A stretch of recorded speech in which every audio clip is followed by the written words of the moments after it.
बिस्मिल्लाहिर्रहमानिर्रहीम। आज हमने डिस्कस करना है यूनिटरिटी एंड नॉन सिंगुलर ट्रांसफॉर्मेशन के बारे में। इससे पहले हम डायगोनलाइजेशन के प्रोसेस के बारे से गुजर रहे थे। लास्ट लेक्चर में हमने डायगोनलाइजेशन के बारे में स्टडी किया था। अब उसी चीज़ को हम लेते हुए अब मज़ीद हम मैट्रिक्स की एग्जांपल लेंगे जिसमें से हमने मेथड यूज़ करना होगा non singular transformation. Non singular transformation method से ही हमने डायगोनलाइजेशन ऑफ मैट्रिक्स बनानी है।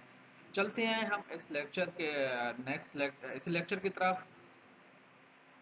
इस लास्ट लेक्चर या इस लेक्चर में कोई क्वेश्चन आपको तो मुझे आप ईमेल कर सकते हैं, कॉल कर सकते हैं और व्हाट्सएप ग्रुप में भी आप मैसेज तो भेज सकते हैं। सबसे पहले हमें यूनिटरिटी और नॉन सिंगुलर ट्रांसफॉर्मेशन को थोड़ा सा हाउ नो होना चाहिए कि इसका मतलब क्या होता है। बेसिकली हमें पता है कि यूनिटरिटी यानी इट मीन यूनिट मैट्रिक्स के बारे में हम जानते हैं कि ऐसा मैट्रिक्स जिसमें से डायगोनल एलिमेंट्स जो होते हैं वो 1 हो जाए, बाकी जो एलिमेंट्स हैं वो 0 हो जाए, उन्हें यूनिट मैट्रिक्स कहती हैं। तो यूनिट मैट्रिक्स की हमने बनाना होगा, उसके बारे में फेमिलियर होना होगा। और नॉन सिंगुलर मैट्रिक्स क्या होती है, नॉन सिंगुलर या सिंगुलर मैट्रिक्स के बारे में हमने देखना है कि कोई भी हमारे पास मैट्रिक्स है जिसे स्क्वायर मैट्रिक्स भी हो सकती है। उस स्क्वायर मैट्रिक्स का अगर हम डिटर्मिनेंट लेते हैं, वो डिटर्मिनेंट अगर हमारा 0 के बराबर हो जाता है तो उसको हम सिंगुलर मैट्रिक्स कहते हैं। अगर डिटर्मिनेंट स्क्वायर मैट्रिक्स का 0 के बराबर नहीं होता, नॉन जीरो होता है, तो हम नॉन सिंगुलर मैट्रिक्स कहती हैं। तो यही कंसेप्ट हमने यूज़ करना हो नॉन सिंगुलर ट्रांसफॉर्मेशन के अंदर ही। तो चलते हैं हम इससे रेलिवेंट एक थ्योरम देखते हैं। उस थ्योरम को हम अप्लाई करके हम किसी भी मैट्रिक्स को डायगोनलाइजेशन बना सकते हैं, डायगोनल मैट्रिक्स बना सकते हैं। मुख्तलिफ पहले हमने ऑर्थोगोनल प्रॉपर्टी यूज़ की थी, अब हमने सिंगुलर ट्रांसफॉर्मेशन यूज़ करते हुए, नॉन सिंगुलर ट्रांसफॉर्मेशन यूज़ करते हुए डायगोनलाइजेशन मेथड से गुजरना होगा। तो पहला जो हमारा थ्योरम है वो ये है कि every square matrix with distinct eigens values can be diagonalized by non singular transformation. Non singular transformation method से हम किसी भी स्क्वायर मैट्रिक्स को डायगोनलाइज कर सकते हैं अगर हमारे पास उसके जो इगन्स वैल्यूज हैं वो डिफरेंट आ जाएं। तो इसका भी सिंपल प्रूफ है, यहाँ दिया हुआ है। हम सपोज करते हैं कि कोई let A be a square matrix, A कोई भी स्क्वायर मैट्रिक्स है जिसका आर्डर n क्रॉस n है। तो उसके अंदर जो हमारे पास इगन्स वैल्यूज हैं वो lambda 1 lambda 2 lambda n, these are the distinct eigens values हैं। तो इसी मैट्रिक्स ए मैट्रिक्स के एंड क्रॉसपोंडिंग इगन वेक्टर्स, जो उस इगन वेक्टर्स होंगे हमारे पास वो x1 x2 up to xn, ये उसके इगन्स वेक्टर्स हैं। क्योंकि हमें पता है कि हर इगन्स वैल्यू के क्रॉसपोंडिंग एक इगन्स वेक्टर होता है। ये भी हमने लास्ट और उससे लास्ट लेक्चर के अंदर हमने इगन्स वैल्यूज और इगन वेक्टर्स के बारे में डिटेल में स्टडी कर चुके हैं। Let us assume that these column vectors are linearly independent. तो ये जो वेक्टर्स हैं ये linearly independent हैं। It means linearly mean कि एक linearly वो एक दूसरे के ऊपर जो है ना वो ड्रा किए जाते हैं। तो independent का मतलब ये होता है कि कोई भी वेक्टर हो अगर हम उसको linearly लिखते हैं तो उसके साथ जो स्केलर नंबर्स हैं वो लैम्डा 1 भी हो सकता है, लैम्डा 2 भी हो सकता है, a1 a2 भी हो सकता है। इसको अगर हम स्ट्रेट लाइन में लिख लिया जाए तो उसका मल्टीप्लिकेशन के बाद उसका जो सम है अगर वो 0 के बराबर आ जाता है तो इट मीन्स उसमें जो स्केलर नंबर्स हैं लैम्डा 1 लैम्डा 2 लैम्डा 3, ये जो वैल्यूज हैं या a1 a2 a3, ये अगर 0 के बराबर हो जाता है तो इस तरह के कम्बिनेशन को या इस तरह के सेट को हम कहते हैं लीनियरली इंडिपेंडेंट। तो व्यूअर्स हम इसमें x1 x2 x3 और xn ये कॉलम मैट्रिक्स हैं जिसमें से x1 की वैल्यू हमने लास्ट लेक्चर में देखा था, x1 बराबर होगा x1 1 x2 1 x3 1 up to xn1। In the same way x2 को हम इस मैट्रिक्स से डिफाइन कर सकते हैं, xn को इस मैट्रिक्स से डिफाइन कर सकते हैं। इसके साथ इसी x को अगर हम a मैट्रिक्स से मल्टीप्लाई कर देते हैं तो हमारे पास जो मैट्रिक्स आती है वो ax1 ax2 axn आ जाएगा। जबकि ax1 हमें पता होता है लैम्डा x के बराबर होता है। तो इट मीन्स पहला है तो लैम्डा 1 होगा, दूसरा है तो लैम्डा 2 होगा, up to lambda n into xn के बराबर आ जाएगा। तो इन द सेम वे अगर हम इसको इसके मैट्रिक्स को इसकी मल्टीप्लिकेशन में हम लिखते हैं, अलग अलग लिखना चाहें तो हम कह सकते हैं x1 x2 up to xn, that is also written as lambda 1 0 0 0 lambda 2 0 and so on। क्योंकि हमें ये भी पता है किसी मैट्रिक्स को उसके कैरेक्टरिस्टिक इक्वेशन में हम लिख सकते हैं ए माइनस लैम्डा एक्स उसका डिटर्मिनेंट। तो जब उसको हम मैनेज करते हैं तो उसको सिंप्लीफाई करते हैं तो हमारे पास ये रिजल्ट उसका आता है मैट्रिक्स फॉर्म में। तो इट मीन्स कि हमें A X is equal to X, X की जगह एक्स वन एक्स टू की जगह हम एक्स लिख देंगे और उधर से हमारे पास ये डिटर्मिनेंट की फॉर्म में हमारे मैट्रिक्स की फॉर्म में इगन्स वैल्यूज आ जाएंगी lambda one zero zero up to zero lambda two. This is matrix form of eigen values in a matrix form.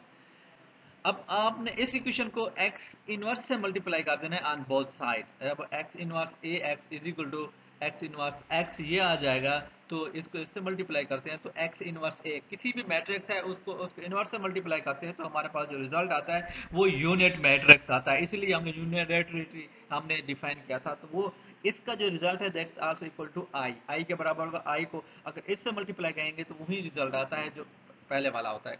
One को किसी से मल्टीप्लाई कर देंगे उसका रिजल्ट वन होगा। वो वन मैट्रिक्स भी हो सकता है यूनिट मैट्रिक्स भी हो सकता है, जो भी रिजल्ट आएगा तो this is also equal to this. अब हम ए प्राइम जो है ये बेसिकली ये हमारे पास डायगोनलाइज्ड या डायगोनल मैट्रिक्स आ गया है। डायगोनल मैट्रिक्स को अगर हम यहाँ पे गौर से देखें तो ये जो एलिमेंट्स हैं जिसे हम कह सकते हैं डायगोनल एलिमेंट्स जिसमें आई और जे बराबर है, ये हमारे पास कोई लैम्डा वन लैम्डा टू या लैम्डा थ्री की फॉर्म में जिसे इगन्स वैल्यूज कह रही हैं, ये उसके फॉर्म में आ जाके बाकी तमाम एलिमेंट जो है ना ये नॉन डायगोनल एलिमेंट जो है ना वो सारे के सारे जीरो आ जाते हैं। तो इस प्रोसेस को हम कहते हैं डायगोनल मैट्रिक्स। तो यही मेथड हमने अप्लाई करना है इनवर्स का लीनियरली इंडिपेंडेंट का। यूं समझ लें कि हमारे पास जो नॉन सिंगुलर मैट्रिक्स है वो मेथड अप्लाई करते हुए हम किसी भी मैट्रिक्स को डायगोनल बना सकते हैं। तो ये वो एक थ्योरम था, इसका ये प्रूफ हो गया। तो अब हम कुछ इसके रेलिवेंट प्रॉब्लम करते हैं तो मजीद अच्छे तरीके से हमें ये थ्योरम क्लियर हो जाएगा। तो सपोज करते हैं कि हमारे पास कोई भी मैट्रिक्स ए है जिसके एलिमेंट हैं 8 माइनस 12 5 15 माइनस 25 11 24 माइनस 42 और 19। ये एक मैट्रिक्स हमने डिफाइन की है। इस मैट्रिक्स को लेते हुए हमने डायगोनल्स बनाना है, पीछे जो थ्योरम है उसको अप्लाई करना है नॉन सिंगुलर मैट्रिक्स का कॉन्सेप्ट इस्तेमाल करते हुए ट्रांसफॉर्मेशन यूज करते हुए। तो इस इक्वेशन को अगर हम इसकी कैरेक्टरिस्टिक इक्वेशन बनाना चाहें तो जो पिछले लेक्चर में हमने देखी है वो था a माइनस लैम्डा आई, इसका determinant is equal to zero. ये कोई इक्वेशन है, इस इक्वेशन को मैट्रिक्स के फॉर्म में लिखना चाहे ए मैट्रिक्स ये दिया हुआ है, इसमें से डायगोनल एलिमेंट से लैम्डा का हमने मैनेज कर देना है। तो हमारे पास मैट्रिक्स आ जाती है A minus lambda I determinant is equal to zero. तो ये डिटर्मिनेंट अगर वो जीरो के बराबर आ जाता है तो इट मीन्स ये है हमारे पास जो है नॉन सिंगुलर लैम्डा की वैल्यू हमारे कोई भी आ जाए तो इट मीन्स अगर ये डिटर्मिनेंट जीरो के बराबर हम करने के बाद लैम्डा वैल्यू निकाल लेते हैं ये नॉन सिंगुलर मैट्रिक्स कहलाएगी। तो ये नॉन सिंगुलर हमने कॉन्सेप्ट इस पर लगाया हुआ है। तो इसको हमने सिंप्लीफाई किया है, इसको हमने खोलना है। खोलने के बाद हमारे पास ये एक इक्वेशन आएगी finally lambda 3 minus 2 lambda square minus lambda plus 2 is equal to zero. तो ये वो मैट्रिक्स है जिसे हम कह सकते हैं नॉन सिंगुलर मैट्रिक्स जब खोलते हैं तो इसमें से लैम्डा की वैल्यू हमने फाइंड करना है, यानी इगन्स वैल्यू फाइंड करना है। तो ये मेथड जोड़ से भी कर सकते हैं। यहाँ पे इसकी सिंथेटिक डिवीजन भी की हुई है। सिंथेटिक डिवीजन आपने बीएससी के अंदर सीखी है, उससे पहले भी आपने सीखी है। तो इसका सिंपल रूल होता है कि यहाँ जो इसके कोफिशिएंट है 1 है, इसको यहाँ पे लिखा जाता है। इस लैम्डा स्क्वायर का जो कोफिशिएंट है इसको यहाँ पे लिखा जाता है और लैम्डा का कोफिशिएंट इसको लिखा जाता है और कांस्टेंट को यहाँ पे लिखते हैं। ये लिखने के बाद आपने 1 से शुरू करना होता है, इसको 1 को यहाँ पे लिखते हैं, इसको आपस में मल्टीप्लाई करते हैं, जो रिजल्ट आता है इस पे लिखते हैं, इसमें सब्ट्रैक्ट करते हैं, यहाँ पे जो रिजल्ट आता है फिर इसके बाद मल्टीप्लाई करने के बाद यहाँ पे लिखा जाता है, मैंने इसको इसके फिर सब्ट्रैक्ट किया जाता है, फिर इसके बाद यहाँ पे जो रिजल्ट आता है इसको मल्टीप्लाई करके यहाँ पे लिखते हैं, फिर इसको सिंप्लीफाई करते हैं। ये प्रोसेस आपने करना है। करने के बाद आपने जब लैम्डा की वैल्यू आएगी इसको हम कह सकते हैं इगन्स वैल्यू ऑफ 1 माइनस 1 और 2। ये जो वैल्यू है 1 माइनस 1 और 2 ये इसकी लैम्डा की वैल्यू आ गई है। अब ये लैम्डा के करस्पॉन्डिंग सामने ए एक्स लैम्डा एक्स ये क्वेश्चन इस्तेमाल करते हुए हमने इगन्स वेक्टर्स फाइंड करना है। जब हमारे पास इगन्स वेक्टर्स आ जाएगा तो उसको हम यूज़ करते हुए हमें रिक्वायर्ड मैट्रिक्स की तरफ जाना होगा। तो A X is equal to lambda X तो x is equal to x1 x2 अब x3। अगर हमारे पास लैम्डा की वैल्यू 1 के लिए पुट करते हैं तो हमारे पास x1 है, x लैम्डा की वैल्यू 2 के लिए पुट करेंगे तो x2 होगा, और 3 के लिए पुट करेंगे तो x3 होगा, एंड सो ऑन। ये ए की ए मैट्रिक्स है, इसकी वैल्यू है ये x1 x2 x3 x की वैल्यू है, और इसके बाद लैम्डा की वैल्यू 1 है, x1 x2 x3 की ये वैल्यू पुट करनी है। इसको आपने सिंप्लीफाई करना है, सिंपल इसके मल्टीप्लिकेशन करने के बाद आपके पास ये 3 इक्वेशंस आएंगी। ये इक्वेशंस तीनों सॉल्व करना है, इसको नाम दे देना है इक्वेशन 1 इक्वेशन 2 और इक्वेशन 3। इन तीनों इक्वेशन को जब आप नाम देंगे तो इसके डिटर्मिनेंट मेथड इस्तेमाल करना है। डिटर्मिनेंट मेथड इस्तेमाल करते हुए इक्वेशन 2 और इक्वेशन 3 आर अंडर कंसिडरेशन। याद रखने हम इक्वेशन 1 और इक्वेशन 2 भी कंसिडरेशन कर सकते हैं, इक्वेशन 2 और 3 को भी हमने यूज करते हुए x1 x2 और x3 की वैल्यू फाइंड करनी है। तो यूँ से मिले x1 x2 और x3 जो है ना, ये वैल्यू फाइंड करने के लिए अगर आप इक्वेशन 2 और 3 की वैल्यू पुट करना चाहते हैं तो x1 ऊपर रहेगा, ये वाली इक्वेशन छोड़ देंगे, तो इसको -26 को 18 से मल्टीप्लाई करेंगे तो आपका -468 आ जाएगा, प्लस -42 को 11 से मल्टीप्लाई करेंगे तो 462 आ जाएगा, इज इक्वल टू यहाँ पे -x2 ये वाला लेना है, इसका कोफिशिएंट -x2 लेना है, क्योंकि अल्टरनेटिव है, पहले अगर प्लस है दूसरा आपका माइनस आ जाएगा, फिर उसके बाद प्लस x3 आ जाएगा। ये अगर लेंगे तो ये 15 को 18 से मल्टीप्लाई करें 270 माइनस इसके बाद 24 को 26 से मल्टीप्लाई -64 आ जाएगा, इज इक्वल टू x3। यहाँ पे x3 आपने लिखना है, तो ये ख़त्म डिटरमिनेंट में ये 15 को -42 से मल्टीप्लाई करेंगे तो 60 एंड सिमिलरली इसके डायगोनल आप मल्टीप्लाई ये मेथड आ जाएगा। मजीद आप इसे प्लस माइनस करते हैं, सिंप्लीफाई करती हैं तो ये -x आ जाता है। तो -x इसको कॉमन ले लो, उलाड़ दो तो 1 1 और 1 आ जाएगा। तो इट मीन x1 x2 और x3 जो है सारे की वैल्यू इसकी 1 के बराबर है।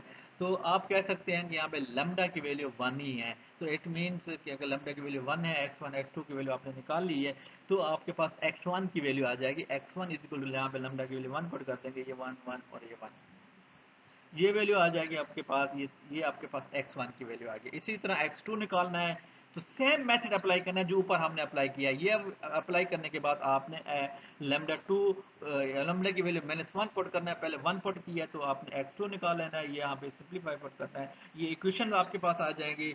इन इक्वेशन को मालूम करते हुए अगर कोई मसला होगा तो आप मुझसे पूछ सकते हैं, और उसके बाद वही मेथड अप्लाई करते हुए इक्वेशन 1 और इक्वेशन 2 को आपने कंसीडर करना है। कंसीडर करते हुए यहाँ पे x1 x2 x3 की आपने वैल्यू पुट करनी है, तो यहाँ पे आपको डायरेक्ट वैल्यू आ जाएगी, x1 1 के बराबर है, x2 2 के बराबर है, x3 3 के बराबर है।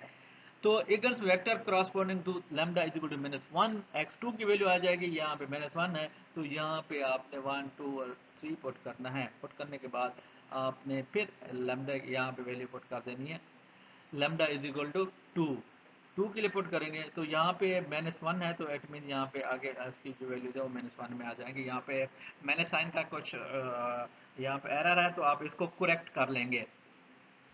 उम्मीद है कि आप इसको कर लोगे अच्छे तरीके से। Lambda is equal to x2 होगा, तो यहाँ पे लैम्डा की वैल्यू 2 पुट कर दिए, बाकी तमाम वही वैल्यू जो पहले वाली थी, इसको मज़ीद सिंप्लीफाई करोगे। इक्वेशन 2 और 3 को आपने यूज़ करना है, तो आपके पास ये इक्वेशन आ जाएंगी। सिंप्लीफाई करेंगे तो आपके पास x की वैल्यू 1 आएगी, x2 की वैल्यू 3 आएगी, x3 की वैल्यू 6 आएगी। तो eigens vector corresponding to lambda is equal to 2, ये वैल्यू उसकी आ जाएगी 1 3 और 6। ये वैल्यू इसमें पुट करने के बाद अब आपके पास x1 की वैल्यू भी आ गई, x2 की भी आ गई और x3 की भी वैल्यू आ गई है। तो ये वैल्यू इसमें आपने पुट करनी है, x की भी आपके पास आ जाएगी 1 1 1 1 2 3 1 3 6। ये वैल्यू जब इसमें पुट करोगे तो no we find x inverse, इसका इनवर्स आपने फाइंड करना है। तो x इनवर्स फाइंड करने के लिए आपने x को उसके आइडेंटिटी मैट्रिक्स यूनिट मैट्रिक्स से मल्टीप्लाई करते हो, मल्टीप्लाई जब करोगे तो आपके पास x इनवर्स की वैल्यू आएगी। वो x इनवर्स की वैल्यू आप कैसे फाइंड करोगे, मजीद आप इसको सिंप्लीफाई करते जाएं या मल्टीप्लिकेशन कर दें, तो इसमें से आपने रॉ ऑपरेशन लगाना है। रॉ ऑपरेशन में r2 r1 r2 r1 ये लगाना है। ये कैसे लगाओगे, इट मीन R3 जो है ये वाला, इसमें से R1 की वैल्यू माइनस करनी है। ये जब R1 है, इसको जब R3 में से माइनस करोगे तो ये 1, इस 1 में से ये वाला 1 माइनस होगा, तो यहाँ पे आपके पास 0 आ जाएगा। यहाँ अगर 0 आ गया है तो इट मीन्स यहाँ पे 3 में से 1 माइनस करोगे तो आपके पास यहाँ पे क्या आ जाएगा, 2 आ जाएगा। इसी तरह 6 में से 1 माइनस करोगे ये 5 आ जाएगा। ये R3 अब आपका ये रह गया है। जब आपने इसमें से R3 माइनस R1 इसमें से निकालोगे तो आपका R2 क्या होगा, R2 आपका ये 1 2 और 3 था, इसमें से R1 माइनस करना है। जब माइनस करोगे तो ये 1 में से 1 माइनस करोगे तो 0 होगा, फिर इसके बाद 2 में से 1 माइनस करोगे 1 आ जाएगा, 3 में से 1 माइनस करोगे 2 आ जाएगा। ये इस तरह ये R2 ये ऑपरेशन है, रॉ ऑपरेशन कहते हैं। इसी तरह सेम चीज़ें आपने इसके ऊपर अप्लाई करनी है। जब इस पे अप्लाई करेंगे तो ये वो नेक्स्ट मैट्रिक्स आ जाएगी, और उसके बाद R1 माइनस से R2 ये फिर आपने ऑपरेशन अप्लाई करना है R1 के ऊपर। R1 के ऊपर से R2 को माइनस करोगे, ये R2 है, इसमें से इसको माइनस करोगे तो ये आपका R1 आ जाएगा। ये फिर यहाँ पे ऊपर नीचे 0 आ जाएगा, डायगोनल एलिमेंट के ऊपर नीचे आपने 0। मतलब ये है कि आपने यहाँ पे बाकी 0 पुट करने हैं, तो सिर्फ आपका ये वाला जो डायगोनल एलिमेंट है ये नॉन ज़ीरो होना चाहिए। जब अब ये नॉन ज़ीरो होगा तो ये आप ऑपरेशन अप्लाई कर दोगे तो आपके पास यहाँ देखोगे मजीद ऑपरेशन अप्लाई करोगे तो आपके पास ये वाला जो है ये आइडेंटिटी मैट्रिक्स आ गया है। डायगोनल एलिमेंट 0 आ गया है, बाकी सारे 1 आ गया, सॉरी बाकी सारे के सारे 0 हैं। ये इक्वेशन बनाने के लिए हमने ये ऑपरेशन रॉ ऑपरेशन अप्लाई किया है। ये रॉ ऑपरेशन आपने अप्लाई करना है और आपके पास यहाँ पे इन्वर्स आ जाएगा, तो आइडेंटिटी मैट्रिक्स आ जाएगा, और यहाँ आपके पास एक मैट्रिक्स बनी है जिसकी वैल्यू है 3 -3 1 -3 5 -2 1 -2 एंड 1। अब ये जो मैट्रिक्स ये आपकी जो है ना एक्स इनवर्स मैट्रिक्स कहलाती है। क्या कहलाती है? X inverse. एक्स इनवर्स आपकी मैट्रिक्स अब ये आ गई है। तो नो ए मैट्रिक्स आप ए प्राइम मैट्रिक्स जो आपको रिक्वायर्ड है वो आपने मालूम करनी है, वो आपके बराबर होगा एक्स इनवर्स ए इंटू एक्स। एक्स इनवर्स ए मैट्रिक्स ये दिया हुआ है, एक्स मैट्रिक्स आपने यहाँ पे फाइंड किया था, इसको इसके अंदर पुट करोगे या इसको आपस में मल्टीप्लाई करोगे। जब आप मल्टीप्लाई करोगे तो ये एक्स इनवर्स की वैल्यू आपने यहाँ पे फाइंड की हुई है, इसको आपस में मल्टीप्लाई कर देना है, तो आपके पास एक मैट्रिक्स नजर आ रही है। अब इस मैट्रिक्स को देखें तो आपके पास ये डायगोनल एलिमेंट जो है ना वो नॉन जीरो है, बाकी सारे एलिमेंट जीरो है। तो इस तरह आपने ए प्राइम मैट्रिक्स निकाल लिया है जिसको डायगोनल मैट्रिक्स कहते हैं, और इस मैट्रिक्स के जरिए आपने डायगोनल किसी मैट्रिक्स को डायगोनल बना सकते हैं। मैं समझता हूँ आपको ये वीडियो अच्छे से समझ आ गई होगी। इससे नेक्स्ट जो प्रॉब्लम है ये प्रॉब्लम इसी तरह बिल्कुल यूज करते हुए सेम मेथड इस्तेमाल करते हुए ए मैट्रिक्स इसको भी डायगोनल बनाना है, तो इसका सोल्यूशन भी यहाँ पे किया हुआ है। इसको अच्छे तरीके से आप इस वही मेथड अप्लाई करते हुए सेम मेथड टेक्निक इस्तेमाल करनी है। यहाँ पे ये देखें कि वही मेथड डिटर्मिनेंट मेथड इस्तेमाल किया हुआ है, इक्वेशन 1 और 2 इस्तेमाल की हुई है। 1 x2 की वैल्यू फाइंड करनी है। ये सारी वैल्यू फाइंड करने के बाद आपको इसी तरह आप मालूम कर लेंगे x3 x आ गया, आप x आ गया तो x इनवर्स मालूम कर लोगे, x इनवर्स ये ऑपरेशन है इसमें अप्लाई करना है। ये सारे रॉ ऑपरेशन इस्तेमाल किया गया तो आपको ये डायगोनल इनवर्स है। तो ये आपके पास जो है इक्वेशन है, आपके पास जो है ना एक्स इनवर्स है, इसको a और a x के साथ मल्टीप्लाई करोगे तो आपके पास ये इक्वेशन आ गई हैं। ये इक्वेशन जो आपको नजर आ रही है ये डायगोनल एलिमेंट्स से बनाया हुआ है, बाकी डायगोनल एलिमेंट्स जो है ना वो नॉन जीरो है, बाकी जीरो है। तो इट मीन्स ये अब आपके पास जो मैट्रिक्स है वो डायगोनल मैट्रिक्स आपने बना लिए हैं। और प्रॉब्लम एक और प्रॉब्लम इसमें किया हुआ है, इन 3-4 प्रॉब्लम में से कोई भी एक प्रॉब्लम आपका एग्जाम में आ सकता है। ये प्रॉब्लम आपका 7 से 8 नंबर का आएगा, तो आपने काइंडली इसकी अच्छी तरीके से प्रैक्टिस कर लेनी है ताकि आप आराम से ये पेपर सॉल्व कर सकें।